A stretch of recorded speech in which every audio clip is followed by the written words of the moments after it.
પેલા તો આપણે રાતે જે કાગળ ઠાક્યું હતું ખોલી લઈએ આપણે. હવે ભાઈ આપણે કરવાની છે ગાડી આખી ખાલી. આપણે આજે ભાઈ ફેરીમાં જવાનું છે એટલે આપણે છે ને માલ વ્યવસ્થિત ગોઠવાનો છે. પાટીઓ મૂકી દીધું ને હવે આપણે માલ ગોઠવાનું કરીએ ચાલુ. ગાડી આખી મસ્ત મજાની ભાઈ જોઈ શકો છો ભરાઈ ગઈ છે ને હવે આપણે જવાનું છે ફેરીમાં. સાયકલે જાઓ, કેમ છો? મજામાં હશો. આજે આપણે જવાનું છે દાત્રાના ફેરી મારવા. વરસાદ જેવું વાતાવરણ છે એટલે ગામમાં આવીને આપણે પેલા તો લઈ લીધું કાગળ લઈને પછી આપણે નીકળી ગયા ડાયરેક્ટ દાત્રાના તરફ.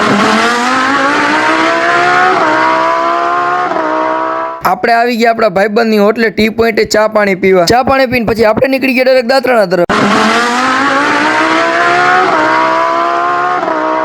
તો જોઈ શકો છો કરો સામે આ ડેલો છે ત્યાં આપણે દેવાનો છે માલ. મેં કીધું ને ભાઈ વરસાદ જેવું વાતાવરણ ચાલે કાગળ લઈ છાટા આવ્યા હતા એટલે આપણે જોઈને કાગળ ઢાંકી દીધો. કેવો કામ આવ્યો કાગળ લીધો. નકર ભાઈ આપણા બ્લેન્કેટ છે ને ગરમ ના જગ્યાએ ઠંડા થઈ જતા. અરે કહેના ક્યાં ચાહતે હો. ત્યાં માલ દઈ દીધો ને હવે આપણે જવાનું છે ગાગા. બપોર થઈ ગઈ હતી ને આપણે અહીં પીપળા નીચે કર્યો તો આરામ. આખું ગામ ફરી લીધું ને છેલ્લી ઠેકાણે આવ્યા હતા ને હવે પડી ગઈ હતી રાત. તો હવે આપણે જવાનું છે ડાયરેક્ટ ઘરે. વરસાદનું કઈ નક્કી ન કર્યું એટલે આપણે બાંધી દીધું હતું માથે કાગળ. ઓલું પીળું નહીં આજતા નવું લઈ આવ્યા આપણે એ બાંધ્યું હતું. તો બસ કલે આજના માટે આટલું જ. હવે મળ્યા કાલના નવા વિડીયોમાં. લાઈક, કમેન્ટ, ફોલો અને શેર કરવાનું ના ભૂલતા.